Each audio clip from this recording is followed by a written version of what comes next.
Good morning, if you could call it that, and welcome to Duval Rundown, episode 50. My name is Gus Logue, joined by Mia O'Brien for an emergency pod episode to talk about Shad Khan's decision to move on from Doug Pederson but retain general manager Trent Baalke.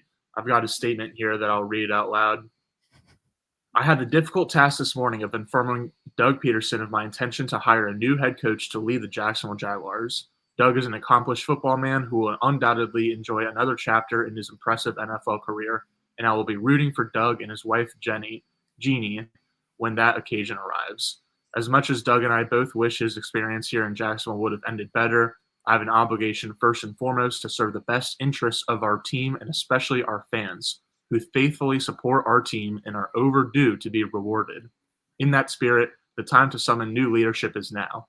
I strongly believe it is possible next season to restore the winning environment we had here not long ago.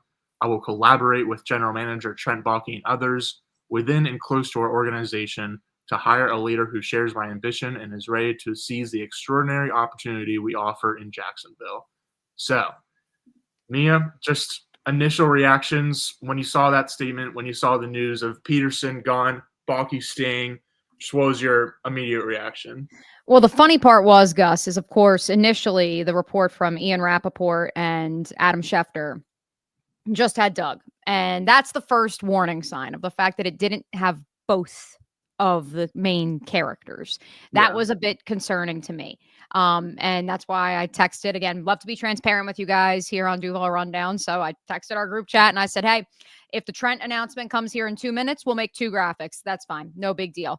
And then when I came in here to post the graphic in my home studio and Kevin screamed out to me from across the house, Trent is safe. I was like, what are you talking about? And I was like, where did you get this from? So what we're going to do here today in the next half hour or so, because then I do have to head to the stadium because locker room clean out is still taking place at 10:30. And of course, owner Shad Khan and Trent Baalke will be available via Zoom at 2:00 this afternoon. What we're going to try to do today, rationalize exactly how we got here, because by all accounts, we sat here on this podcast, Gus, and we said it was 99% Doug is gone. It was 98% Trent is gone. How did the 2% actually come to be? And then we will identify what Albert Breer has already said is already going to be a diminished pool of candidates. And I've already been working the phones since the announcement came down about an hour ago, almost on the dot, and speaking with different people around the league who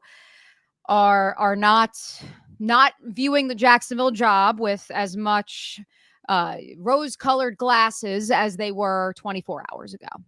Yeah, that's definitely my big takeaway. I was pretty stunned because I was right there with you where even if we might have said 99% yesterday, but like I was 100% sure that Doug Pederson was going to be out of a job at this time. And it was really just a question of whether Baalke would also be going with him. But now, not just, I think you said Michael Silver, but I mean, James Palmer, Jordan Schultz, Albert Breer, like NFL analysts and NFL Jay Glazer put it up on the big board that Doug was with the 3 coaches who had already been fired. All of these national people, not just one, are saying, oh man, like if Baalke's staying, then like the amount of head coach candidates that are going to be interested in that job is going to significantly dwindle. And there's been a bunch of memes out there about, oh, now the Jags, like their only coaching candidates are basically Bill O'Brien and Nathaniel Hackett. And hopefully you'll be able to add some truth to that, or maybe you have an idea of what candidates would be willing to work with Trent Baalke. But that's definitely the biggest takeaway to me, is that I know not just you, but other people that I've talked to have said that like Shad Khan had been doing his homework for a few weeks now on obviously hiring a new head coach, but also potentially hiring a new general manager. And so my just assumption was that by hearing that Shad would hear from around the league how few people do want to work with Trent Baalke, and then he would make the decision to let him go so that he could really indeed get new leadership for the fan base that deserves it. And so, yeah, what do you think, that it's going to be Bill O'Brien or Nathaniel Hackett, or do you think that, like, what are you thinking in terms of who's going to be the coach now? So let's start here, big picture. Ultimately, what this lands on is that whoever told Shad Khan that this was the best roster ever assembled, he still believes that. And from my vantage point, he believes the roster, and I expect him to say this at 2:00, or at least that's my prediction, is he's going to say this is still a great roster, and that's why it's such an enviable head coaching position, as so many of the NFL Network and ESPN reporters have already noted this morning on Twitter. But that roster was mismanaged, and ultimately the downfall was the name that we all came back to when Doug Pederson was first hired. What was the biggest question mark about Doug?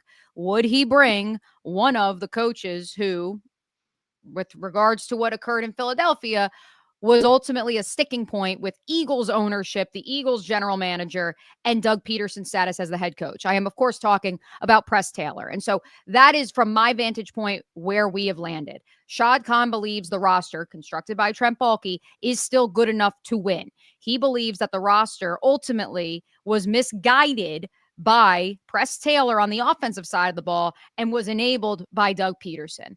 And so what I think is going to be most fascinating, and I think it's going to be interesting to see what he says this afternoon, Gus, is it going to be the approach of, well, they were letting too much slide with the previous coaching staff, we need to be more accountable, more militant? Or on the flip side, is it they were not maximizing Trevor Lawrence and this offense's talents because they just kept deferring and deflecting to Press Taylor, who was not qualified for the position?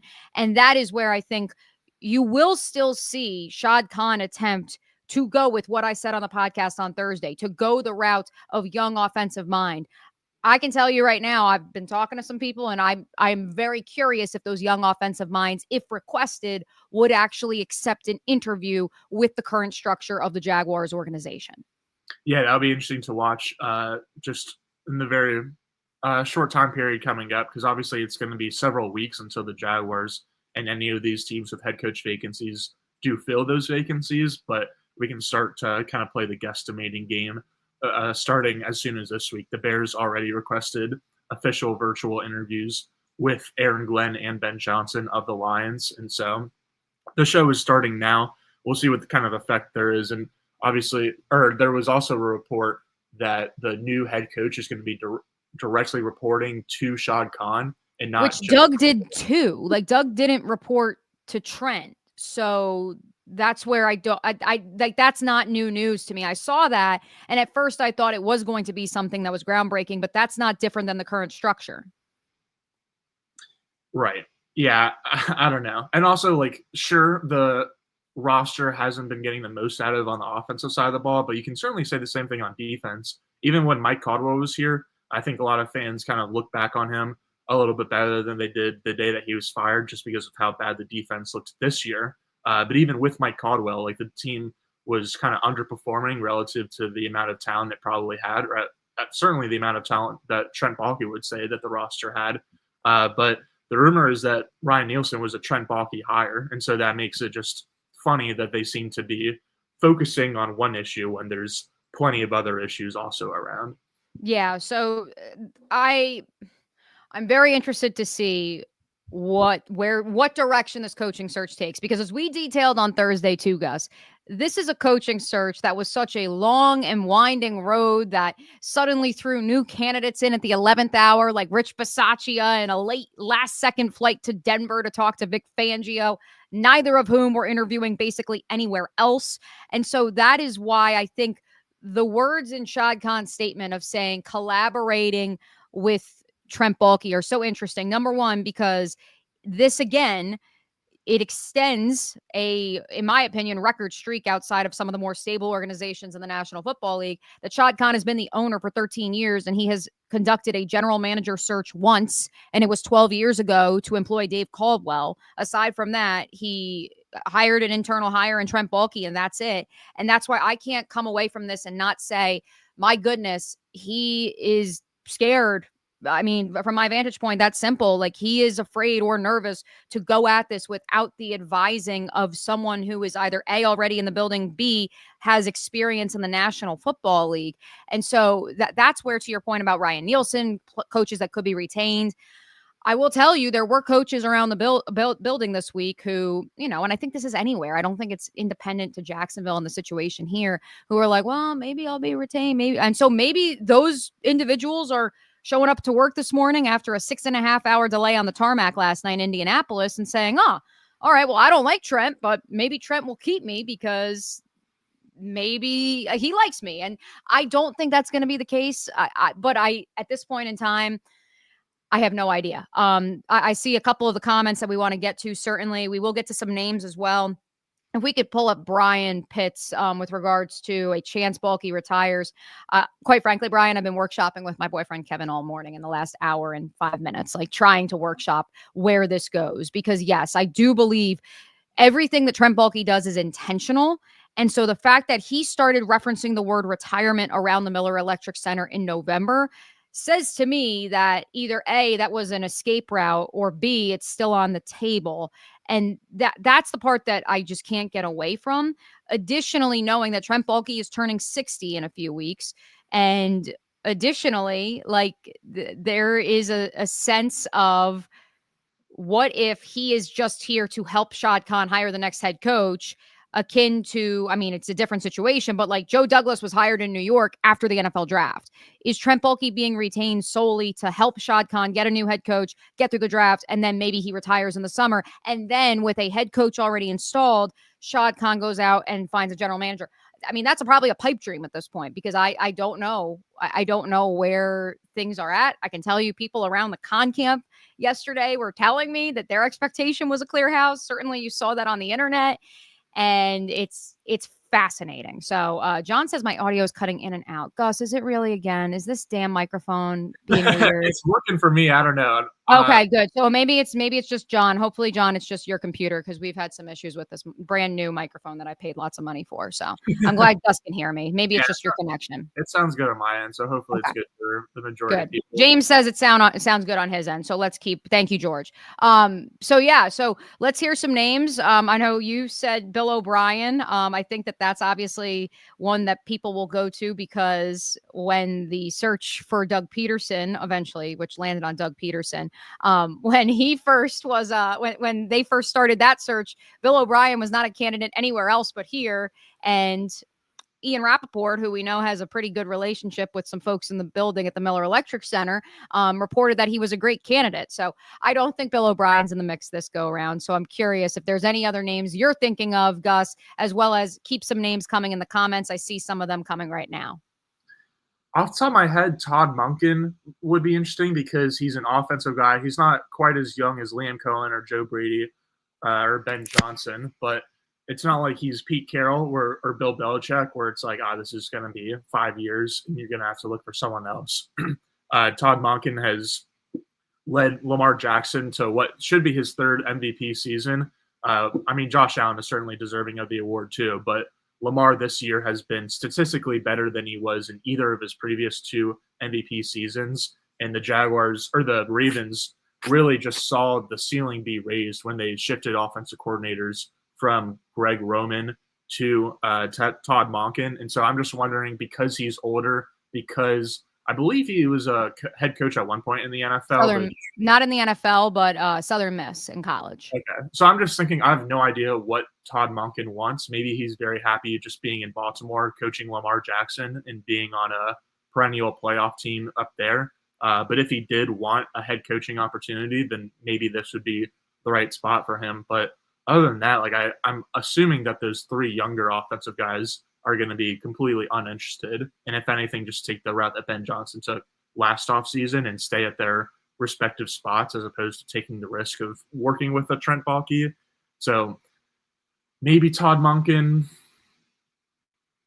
Yeah, that's the name. That's the name that I was going to like. That's your home run hire at this point, because I do not know if those younger candidates like a Liam Cohen or like a Ben Johnson, I don't know, Aaron Glenn, I don't know if they are going to have interest in working with Trent Baalke. As Gus noted, and for those of you joining us a little bit late, the Chicago Bears, who have had a vacancy now for well over a month, have requested to interview both Ben Johnson and Aaron Glenn. Those interviews can take place this week because the Lions have the number 1 overall seed in the NFC. So I'm curious if we hear that the Jaguars have requested to interview either of those individuals and or if they accept said request, because I think that at this point in time, if you're a young first-time head coach, do you really want to be saddled next to an incumbent who is unpopular, quite frankly, if only amongst fans, but also among certain league circles, even if he clearly has the owner's ear and clearly has the owner's trust. And so that's where I think, yes, I think at this point in time, and it's funny because when we outlined our potential candidates for this opening on Thursday, Gus, I said Ben Johnson, Liam Cohen, and I said your backup is Todd Monken. And I saw plenty of our listeners in the chat who said, hey, Todd Monken actually wouldn't be the worst hire in the world. He was widely respected when he was here in Jacksonville as an assistant coach, widely respected as an OC in the NFL, certainly in Baltimore. But also we forget, as we talked about how Liam Cohen made Will Levis a potential first round. He ended up going up in the second round, a potential first round draft pick, and then turned around and continued the reclamation project that is Baker Mayfield down in Tampa. And the idea of him going from quarterback to quarterback, Dave Canales the same way.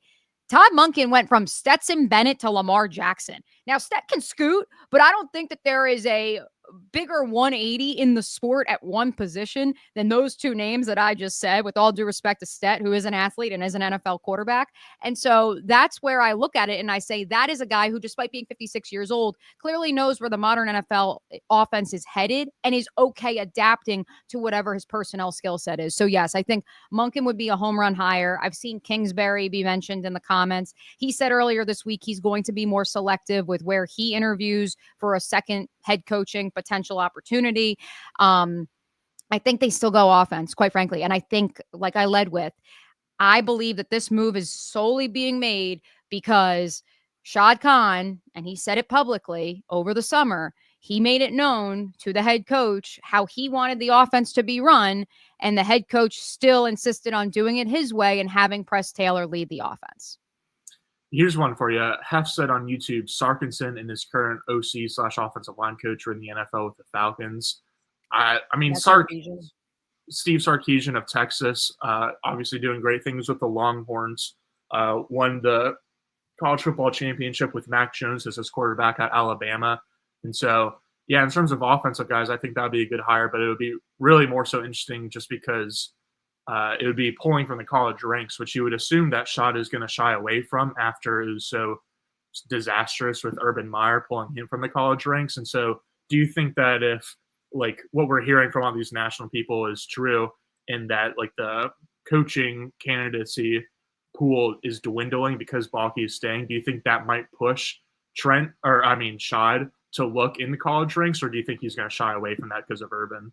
I think he's going to have to look everywhere. Like again, I agree with Albert Breer because I've already heard from people this morning that this does affect the depth of the pool that the Jaguars can pull from, because there are going to be candidates who have reservations about working with Trent Baalke. And yes, for those of you who want to know if we're going to ask Shad Khan that at 2:00, you can bet your bottom dollar. I asked it when they hired Doug Pederson, if they found that to be a roadblock, was the term that I used in 2022. You can bet your bottom dollar I'm going to ask that at 2:00 today. And again, I think they're going to have to exhaust all options. And so what we all hoped would be a relatively smooth process, even if it meant hiring not one, but two individuals for jobs, I think we could be looking at another 6-week goose chase just because you have to find somebody. Now, I say all that, Gus, and I do want it to be known, the New England Patriots would not have made the move they did yesterday unless they knew their guy was waiting for them. And so that's where I also wonder if Shad Khan made this move because he believes who he wants as a head coach has said, I will work with Trent Baalke. Now, once upon a time, and the reports, there's discrepancy on both sides. Once upon a time, and by once upon a time, I mean last year, Ben Johnson reportedly pulled out of the Washington coaching search. Now, if you ask the folks in Washington, they'll say that Ben Johnson was never their first choice and Dan Quinn was always their choice and he was just a finalist. And so the semantics of it will be interesting as well, because I could see a world in which a candidate behind closed doors and back channels has said to whoever is doing the back work for Shad Khan during the season, I wouldn't be surprised if they went to Joe Schmo's representation and said, hey, would you work with us even if Trent is still around? And that person said, yeah, sure. And then when push comes to shove, they get cold feet. And that is where you don't want to be if you're Shad Khan. And that is the concern, I am sure, of so many of you in the chat today.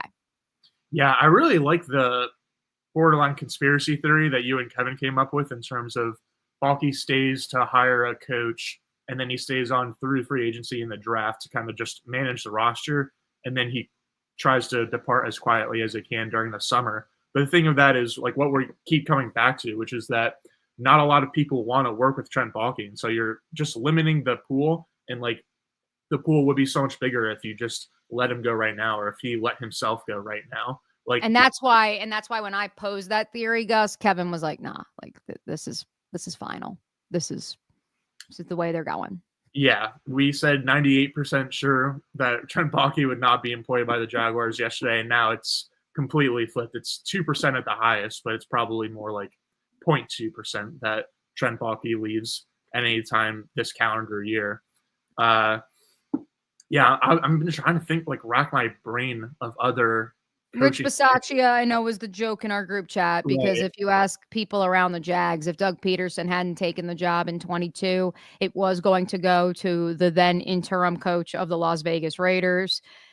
So, yeah, I mean, that'll be one that we joke about. I mean, I'll throw out, the Pete Carroll, dare I say John Gruden. Like, I mean, at this point in time, you may have to. You have no choice, but at the very least, you have to hear those candidates out, because you also need to showcase to the rest of the pool that you have other candidates, because otherwise that creates a interesting leverage situation on the other receiving side.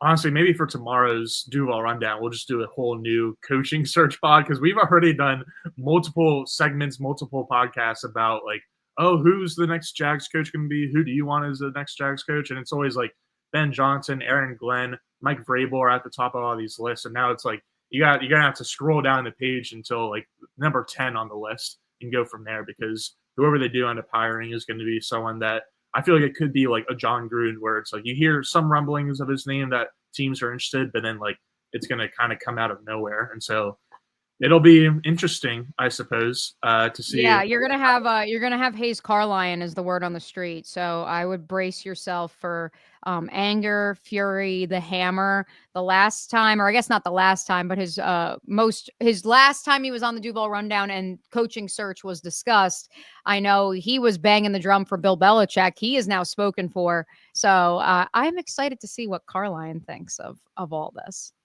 We do have a lot of commenters asking about Tony Boselli, and specifically the executive vice president role that is not yet in existence. And so putting Tony Boselli aside, do you think that there's still a chance that the Jaguars could hire an EVP and try to make that kind of the structure of their organization? Or do you think it's pretty clear?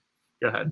Yeah, I think at this point in time, there's no room for me to say that they would bring in somebody else, because I wasn't here when Tom Coughlin was hired, and I know that took a couple of weeks, and that was in the midst of the head coaching search, that they said, you know what, like, hey, we're not going to have Tom be the coach, but let's have Tom come be the EVP. And so maybe you have a situation like that.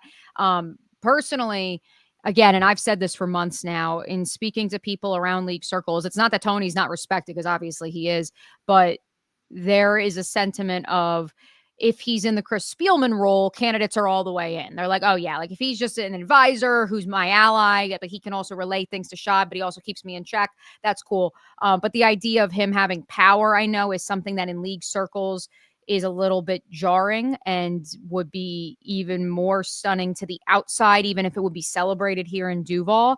And that's where I think we have to get away from this name of EVP. I think maybe, for all we know, like you could turn around and Shad could show up at the presser at Zoom, and Tony's in the Zoom, and he goes, Tony will be helping with the search, and he will be the consultant for me and throughout the season. Like, I don't know.